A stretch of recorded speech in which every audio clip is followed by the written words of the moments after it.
건물을 열심히 짓고 있는 새 인부에게 지나가던 사람이 물었습니다. 거기서 뭐 하고 계십니까? 첫 번째 인부가 대답합니다. 봄은 모르고 돈을 벌고 있소. 두 번째 인부가 대답합니다.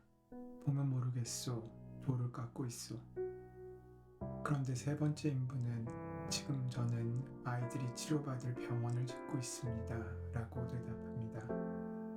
똑같은 건물을 건축하는 일을 하지만 자신이 어떻게 의미를 부여하느냐에 따라 일하는 자세가 다릅니다. 여러분은 지금 어떤 자세로 일하고 있습니까? 우리 성도들은 직장으로서 직장 생활을 하고, 사업가로 사업을 하고, 주부로 자녀를 돌보고, 학생으로 공부를 하고, 교인으로 교회에 봉사하는데 무엇에 이끌려 일을 하고 있습니까? 어떤 마음으로 무엇을 이루고 있습니까? 그 마음에 따라 우리는 같은 일을 하고도 다른 것을 만들 수 있습니다. 그것이 소명입니다.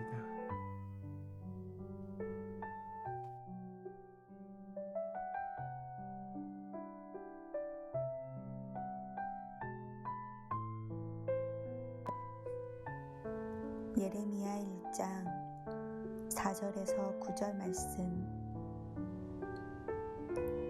여호와의 말씀이 내게 임하니라. 이르시되 내가 너를 모태에 짓기 전에 너를 알았고 내가 배에서 나오기 전에 너를 성별하였고 너를 여러 나라의 선지자로 세웠노라 하시기로.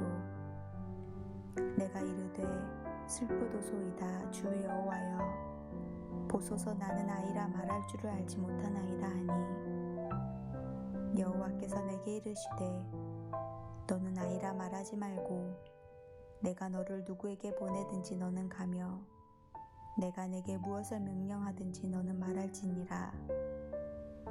너는 그들 때문에 두려워하지 말라. 내가 너와 함께하여 너를 구원하리라. 나 여호와의 말이니라 하시고, 여호와께서 그의 손을 내밀어 내 입에 대시며 여호와께서 내게 이르시되 보라 내가 내 말을 내 입에 두었노라.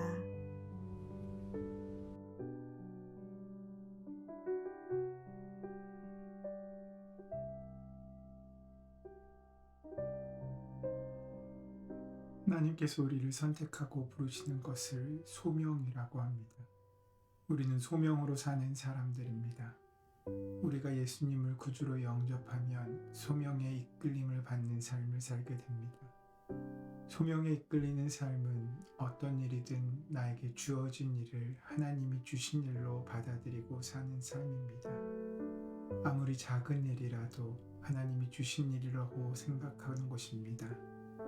주부가 집에서 설거지를 하고 밥하는 일을 하나님이 주신 일이라고 생각하는 것입니다. 하나님께서는 언제나 우리를 바라보고 계십니다. 우리 눈에 보이는 별빛이 사실은 수백만 광년 거리에 있는 별이 수백만 년 전에 뿜어낸 빛이듯, 우리가 하나님을 알기 한참 전부터 그분께서는 우리를 알고 계셨습니다. 태초에 창조를 계획하실 때부터 모든 인류의 삶을 구원의 십자가에 담으실 때에도 그분께서는 우리를 아셨고 우리를 위한 자리를 준비하셨습니다. 그분께서는 당신의 사랑을 위해 우리를 소명의 자리로 부르셨습니다. 그 부르심은 다양한 방식으로 이루어집니다.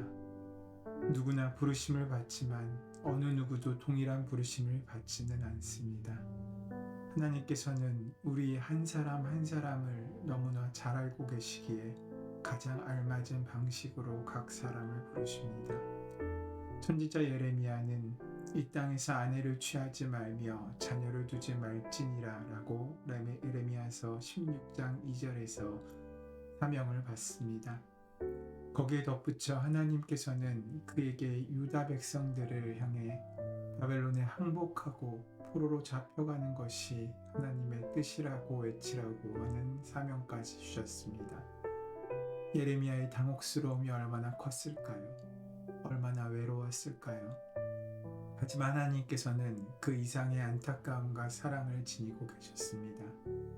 그리고 그리고 그 사랑의 마음을 예레미야에게 주시면서 친히 약속하셨습니다. 내가 너와 함께하겠다. 우리의 삶이 이어지는 동안 그분의 부르심은 계속됩니다.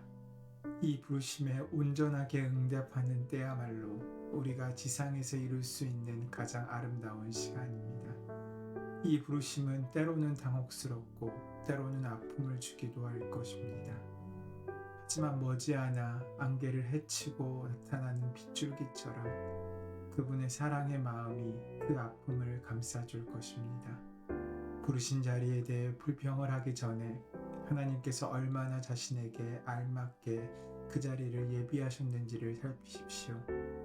그 자리에 이르기까지 그분의 신비로운 역사하심을 감지하십시오. 나의 구원은 바로 그 소명의 자리에서 일어납니다. 예레미야는 하나님이 자기를 어디로 이끌고 가실지 아직 모릅니다. 그럼에도 불구하고 하나님의 뜻에 자신의 삶을 내맡길 준비가 되어 있습니다. 신앙은 결단이고 또한 모험입니다. 저는 요즘 새삼스럽게 간디의 말이 떠오르고 있습니다. 비겁은 안전한지를 묻는다.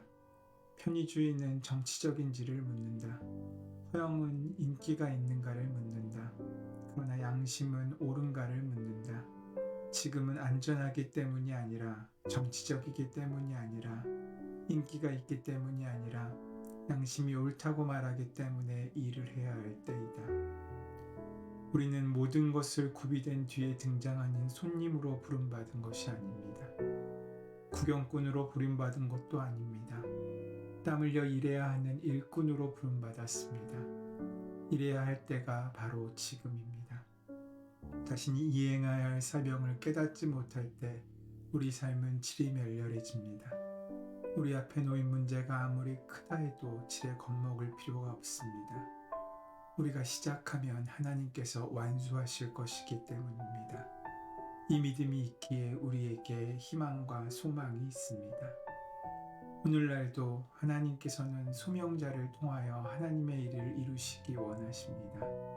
소명에 이끌린 삶이란 내게 맡겨준 일, 모든 일을 맡기신 분이 하나님이심을 받아들이는 삶입니다. 내 힘이 아니라 맡겨주신 분의 힘으로 일하는 삶을 사는 것입니다. 내 일이 아니라 맡기신 분의 일을 성취하는 삶입니다. 우리의 인생 가운데 그 소명의 열매가 귀하게 드러나는 하루로 살아가시기 소원합니다. 사순절은 이 땅에 십자가를 지심으로 구원의 소명을 이루신 주님을 기억하는 날입니다. 그 소명은 그냥 주어진 것이 아니라 십자가를 통해서 주어집니다. 우리의 인생에도 우리의 소명을 이루기 위해 필요한 땀이 있고 헌신이 있고 눈물이 있습니다. 그 눈물자리, 그 아픔의 자리에 당당히 은혜로 서는 우리가 되는 복된 하루가 되기를 소원합니다. 은혜의 주님, 저를 향한 부르심에 응답하는 우리가 되기 원합니다. 어떤 부르심이건 준비되어 있는 자가 되기 원합니다. 주님께서 말씀하시옵소서. 주님이 말씀하시는 것에 귀 기울여 듣겠습니다. 그 말씀에 순종하겠습니다. 그렇게 믿음으로 나아가는 그 모든 자리마다 함께 하시는 주의 은혜와 사랑을 허락하시고 인도하시는 복된 하루가 되게 하여 주시옵소서. 주의 은혜가 함께 하실 줄 믿사오며 감사하며 예수님의 이름으로 기도드립니다. 아멘.